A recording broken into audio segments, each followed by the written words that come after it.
Welcome back to the second part of this numerical class of the unit number 6 for statics. Last video में हमने आपको तरह फार्मूले इस चैप्टर से रिलेटेड डिस्कस किए थे और बताया ये था कि इस चैप्टर में हमारे पास कुछ फार्मूले जो मौजूद है। पिछली वीडियो आप देखेंगे तो उसमें आपको तमाम फार्मूलों की जो ब्रीफ से डिस्क्रिप्शन थी वो आपको मिल जाएगी। ये फार्मूले हमारे पास मौजूद थे जो हमने लास्ट जो बताए थे। इस चैप्टर में हमारे पास जो फार्मूले रिलेटेड है, देखो फार्मूले आपको याद होने चाहिए। जब तक फार्मूले याद नहीं होंगे उस वक्त तक सारे मामला बेकार है। तो आप कोशिश ये करें कि फार्मूलों को मल्टीपल टाइम बार बार लिखें, और पढ़ पढ़ के याद नहीं होते भाई, सीधी सी बात ये है। अच्छी तरीके से बात आप समझ लें कि फार्मूलों को याद करने का एक ही तरीका है, you have to write it multiple time. Write write write and write. जितनी दफा आप राइट करेंगे फार्मूले आपको याद होंगे, अदरवाइज फार्मूले आपको याद नहीं होंगे। तो ये हमारे पास कुछ फार्मूले थे जो हमने लास्ट क्लास में डिस्कस किए थे। चैप्टर नंबर 6 के हमारे पास फार्मूले हैं। इसमें से जो पास्कल लॉ वाला पार्ट था इसके न्यूमेरिकल हम जनाब लास्ट क्लास में कर चुके थे। और in the today's lecture, today की क्लास में हम जनाब यानी जो प्रेशर इन द फ्लूइड है इसके न्यूमेरिकल हम जनाब जो डिस्कस करने की कोशिश जो है वो करेंगे। और फिर तीसरे हिस्से के अंदर हो सकता है हम थ्रस्ट के न्यूमेरिकल के ऊपर जनाब जाने की जो वो कोशिश करेंगे। तो नाउ देन सवाल हमारे पास ये है कि प्रेशर इन फ्लूइड की हम बात करते हैं कि जब, जैसा कि बताया था आपको, कि फ्लूइड वो क्वांटिटी, वो सब्सटेंस होता है which has a capability to to flow, जिसके मॉलिक्यूल मूव कर सकते हैं। लिक्विड और गैसेस के अंदर शामिल होते हैं। जैसे जैसे हम किसी लिक्विड के अंदर, वाटर की बात करते हैं, लेट्स से हम डेप्थ के अंदर जाते हैं, गहराई में जाते हैं, तो आपको पता होना चाहिए कि प्रेशर हमारे पास इंक्रीज करता है। और प्रेशर का जो फार्मूला होता है वो रॉ जी डी हमारे पास जरा फार्मूला होता है। डी से मुराद यहाँ डेप्थ है, रॉ से मुराद डेंसिटी है, डी से मुराद डेप्थ है, जी एक्सेलरेशन ड्यू टू ग्रेविटी, जिसकी वैल्यू 9.8 9.8 मीटर पर सेकंड स्क्वायर होती है। कुछ सवालात के अंदर, कुछ केसेस के अंदर इसकी वैल्यू को 10 भी लिया जाएगा। तो वो आप देख लीजिएगा, कोई फर्क, ज्यादा फर्क नहीं है। अगर आपने एक माइंड सेट बनाया हुआ है कि आपने 10 से करना है या 9.8 से करना है, तो जो आपने सोचा आप उसी से सॉल्व करें, कोई इशू नहीं है। जहां आपको एक फिगर दिखाई गई है कि जब एक समुंदर हमारे पास होता है, जितनी आप गहराई के अंदर जाएंगे, फ्रॉम 10 मीटर टू 100 मीटर, जो प्रेशर हमारे पास होता है वो वेरी करता है, तब्दील हमारे पास हो जाता है। तो जस्ट एक रिव्यू आपको दिया है कि जितनी गहराई में जाएंगे प्रेशर हमारा जो है वो चेंज करता है, वेरी करता है। Now we come to the numerical. This is the second numerical of the exercise. Exercise का सेकंड न्यूमेरिकल है। लास्ट क्लास में हमने न्यूमेरिकल को शफल किया था और जनाब जो है वो सेम फार्मूलों के न्यूमेरिकल को हमने एक साथ करने की कोशिश की थी। यहाँ पे भी यही काम करेंगे कि जो फार्मूले एक जैसे होंगे उनको हम एक साथ करने की जनाब जो है कोशिश करेंगे। The formula, the question is that the pressure in a water pipe in a ground floor of a building is 4 into 10 की power 5 Pascal, but 3 floors up, it is only 2 into 10 की power 5 Pascal. What is the height between the ground floor and the third floor? The water in the pipe may be assumed to be stationary. Density of water में सवाल में given है। ये एक building आपके पास जनाब मौजूद है, 1 2 3 4 फ्लोर हमारे पास जनाब मौजूद है। ये पाइप आपको जनाब नजर आ रहा होगा। ये पाइप हमारे पास मौजूद है और इस पाइप के अंदर हम जब क्या करते हैं, वाटर को फ्लो जब कराया जाता है तो नीचे वाटर का प्रेशर डिफरेंट होता है। ऊपर चले जाएंगे तो ऊपर जो वाटर का प्रेशर है हमारे पास क्या होता है, डिफरेंट होता है, क्योंकि हाइट चेंज होती है। हाइट चेंज होगी तो प्रेशर हमारे पास डिफरेंट हो जाएगा। हाइट चेंज होगी तो प्रेशर हमारे पास जरा डिफरेंट हो जाएगा। तो हमें दो हाइट हमें गिवन है। डेटा के ऊपर आते हैं, सवाल को देखते हैं। ग्राउंड फ्लोर पर जो प्रेशर है P1 है, 4 इंटू 10 की पावर 5 पास्कल है। थर्ड फ्लोर पर जो प्रेशर है 2 इंटू 10 की पावर 5 पास्कल है। और जो प्रेशर में तब्दीली है, कैसे निकालेंगे तब्दीली? दो पॉइंट पर जो प्रेशर मौजूद है उनको माइनस कर लिया जाएगा, सब्ट्रैक्ट कर लिया जाएगा। तो प्रेशर को फाइंड आउट कर सकते हैं, प्रेशर को मालूम किया जा सकता है। ग्रेविटेशनल एक्सेलरेशन यहाँ पर हमने 10 लिया हुआ है। चूंकि किताब के जो आंसर गिवन है हम कोशिश ये करते हैं कि उन वैल्यूज को ले जिससे कि आंसर किताब के बराबर आंसर हमारे पास आ जाए। तो 10 मीटर पर सेकंड स्क्वायर पे किताब वालों ने सॉल्व किया हुआ है, तो हम भी वैल्यू 10 मीटर पर सेकंड स्क्वायर लेंगे। डेंसिटी ऑफ वाटर भी हमें सवाल में गिवन थी। और हमें रिक्वायर्ड क्या है, height between the first and the third floor. हमें हाइट मालूम करनी है, डी कह लें एच कह लें, डजेंट मैटर, कोई खास फर्क इसके अंदर पड़ता नहीं है। बाद लोग एक्स भी लिख देते हैं तो इससे भी कोई खास फर्क पड़ता नहीं है, एज लॉन्ग एज के आपने उसकी डिस्क्रिप्शन सवाल के अंदर मेंशन की हुई है। सवाल में बताया हुआ है कि आप इसको एच नाम दे रहे हैं, डी नाम दे रहे हैं, वट एवर भी नाम इसको आप दे रहे हैं। क्वाइट सिंपल वन, बहुत आसान सा है सवाल, बिल्कुल सिंपल सा फार्मूला था। Delta P equal to rho g d हमारे पास फार्मूला मौजूद था। एच हमने मालूम करना है, यहाँ मैंने एच लिखा है। एच हमने मालूम करना है, रॉ और जी यहाँ मल्टीप्लाई हो रहे हैं। दूसरी तरफ जब बेटा जाएंगे तो क्या होंगे, ये एक तरफ हमारे पास क्या हो रहा है बेटा, ये रॉ और जी हमारे पास यहाँ पर मेरे बेटा मल्टीप्लाई हो रहे थे। यहाँ पर जाएंगे तो क्या होंगे बेटा, दूसरी तरफ आकर ये डिवाइड हमारे पास हो जाएंगे, दूसरी तरफ जाएंगे तो ये हमारे पास डिवाइड हो जाएंगे। Now we have to just to substitute the values, हमने वैल्यू को सब्स्टिट्यूट करना है, वैल्यू हमने पुट करनी है। और क्या देखते हैं भाई, कितना प्रेशर में तब्दीली थी, डेल्टा पी लेंगे, P1 P2 नहीं लेंगे, P1 P2 नहीं लेंगे, डेल्टा पी लेंगे मेरे बेटा। जो दोनों में डिफरेंस है उस डिफरेंस को लिया जाएगा, जो हमने सब्ट्रैक्ट करके माइनस करके हमने मालूम किया था। प्रेशर हमें गिवन है 1 डेंसिटी हमें गिवन है, जी की वैल्यू भी गिवन है, कैलकुलेटर से बेटा सॉल्व कर लेना and you will get the answer 20 metre. 20 metre हमारे पास इसका आंसर आ जाएगा। कितना आंसर आएगा? 20 मीटर हमारा आंसर आएगा। बहुत सिंपल सा सादा सा सहल सा सवाल है। वर्डिंग बड़ी टिपिकल होती है, तकलीफ होती है, मगर जब प्रैक्टिस कर लेंगे, आप 2-4 दफा सवाल करेंगे तो आप फेमिलियर हो जाएंगे, ज्यादा प्रॉब्लम ज्यादा इश्यू आपको इसके अंदर नहीं रहेगा। ओके जी, एक नज़र रिव्यू कर ले, देख ले सवाल को, वीडियो को पॉज कर लिया करें, कोई प्रॉब्लम हो स्क्रीनशॉट ले लिया करें। बेहतर तो ये है कि आप कॉपी के ऊपर इसको लिखेंगे तो you will get but easy, बहुत मजा आपको आएगा करने में, समझने में। तो next question we are going to do, we have one more question now. This only one question for that, एक ही सवाल किताब के अंदर मौजूद था जिसको हमने डिस्कस कर लिया है। The next is the Archimedes principle. दो हमारा जो सवाल है वो आर्किमीडियस प्रिंसिपल है। आर्किमीडियस प्रिंसिपल ये कहता है कि जब भी किसी ऑब्जेक्ट को लिक्विड में इमर्स किया जाता है तो उस पर अपथ्रस्ट अमल करती है, फोर्स अमल करती है, ऊपर की जानिब फोर्स अमल करती है। और इस फोर्स की वजह से फोर्स अमल करती है, और इस फोर्स की वजह से जनाब क्या होता है, जो फोर्स अमल करती है किसके बराबर होती है? जितने लिक्विड को ये डिस्प्लेस करेगा। अगर छोटी बॉडी को डिस्पर्स को इमर्स करने की कोशिश करेंगे तो फोर्स कम होगी, बड़ी बॉडी को इमर्स करेंगे तो फोर्स हमारे पास जनाब ज्यादा होगी। और लिक्विड के अंदर जाने के बाद बॉडी का जो वेट है वो तब्दील हो जाता है। पानी के अंदर, लिक्विड के अंदर बॉडी का वेट डिफरेंट होगा, हवा के अंदर वेट डिफरेंट होगा। पानी के अंदर जो वेट होगा उसको एपरेंट वेट कहा जाएगा। हवा के अंदर जो वेट होता है उसको, जो नॉर्मल हमारा वेट है, उसको एक्चुअल वेट कहा जाता है। जब लिक्विड के अंदर जाएंगे तो जो अपथ्रस्ट अमल होता है वो अपथ्रस्ट उस वेट को कम कर देता है। लिहाजा एपरेंट वेट किसके बराबर होता है? Actual wait minus apparent wait के बराबर होता है। यहाँ अगर आप एक फिगर के अंदर देखने की कोशिश करें तो आपको नजर आएगा कि जनाब 7 पाउंड हमारे पास वेट आ रहा है एक ऑब्जेक्ट का, जबकि हवा के अंदर मौजूद है। जब इसको हमने लिक्विड के अंदर इमर्स किया है तो लिक्विड इस पर क्या करता है मेरे बेटा? फोर्स अप्लाई करता है, अपथ्रस्ट अप्लाई करता है, और जिस पर इसका वेट जो है वो लिक्विड के अंदर 4 पाउंड रह जाता है। 3 पाउंड लिक्विड को ये डिस्प्लेस करता है।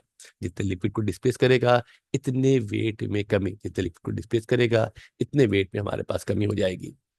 The second formula we must have to know is upthrust. What is upthrust? Upthrust हमारे पास क्या होता है? जैसे कि बताया आपको कि अपथ्रस्ट वो फोर्स है जो कि बॉडी को ऊपर की तरफ अमल कर रही है। It is a force exerted upward on the body submerged in a fluid and is equal to the magnitude of the weight of the fluid displaced. बिल्कुल आर्किमिडीज प्रिंसिपल वाली बात है। जो अपथ्रस्ट होता है वो फोर्स होती है जो कि लिक्विड अमल करता है वेट के अगेंस्ट, और ये wait of the liquid displace के जना बराबर होती है। वेट ग्रेविटी की वजह से नीचे जाएगा, अब थ्रस्ट ऊपर की तरफ जनाब वाली ये वो अमल करेगा।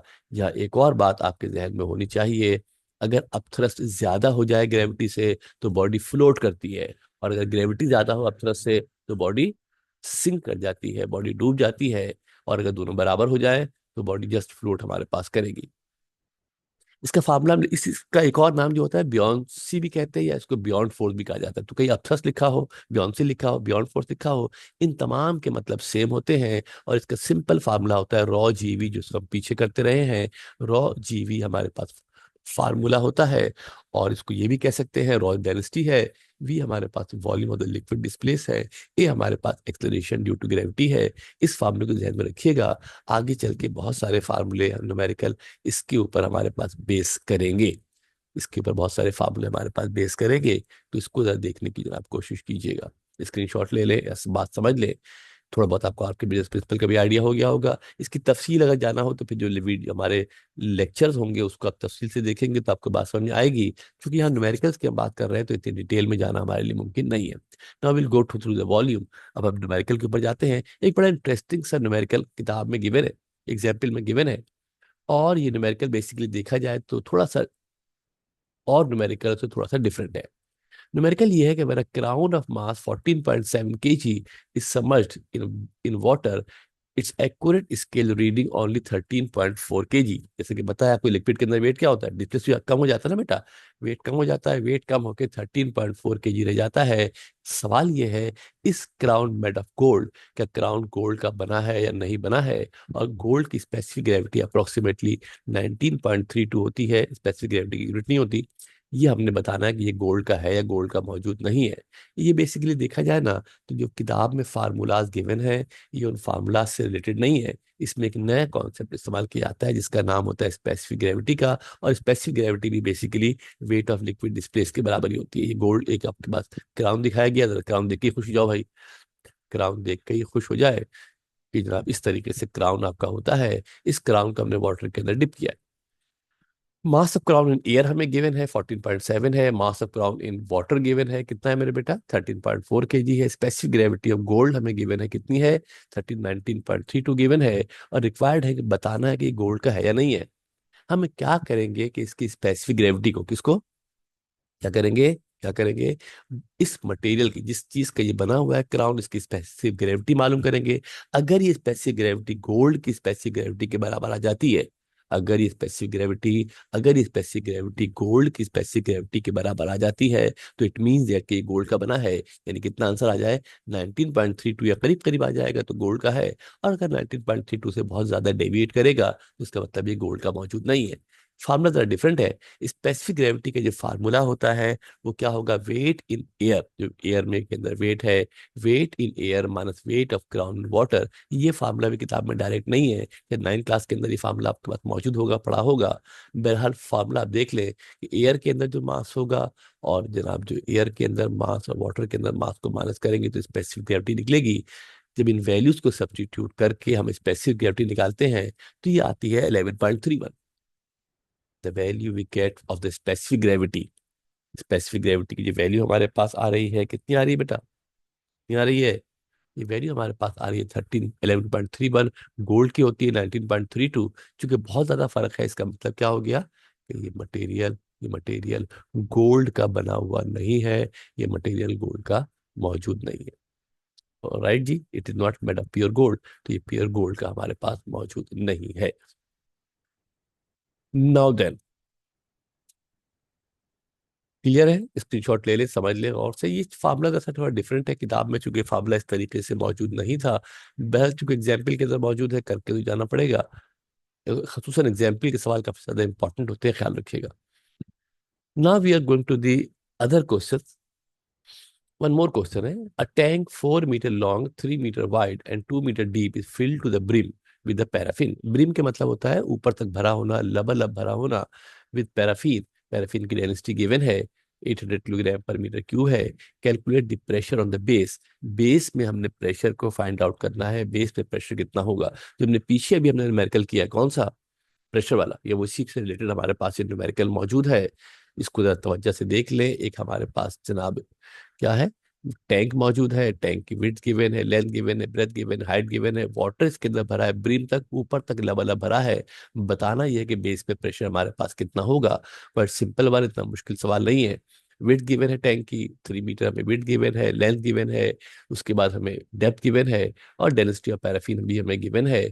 और हमें क्या करना है मेरे बेटा, प्रेशर को फाइंड आउट करना है कि डेप्थ के अंदर प्रेशर हमारे पास कितना होगा।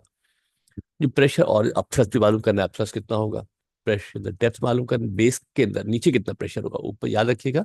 जैसे जैसे हाइट चेंज होगी, डेप्थ चेंज होगी, प्रेशर हमारा वेरी करेगा, तब्दील करेगा।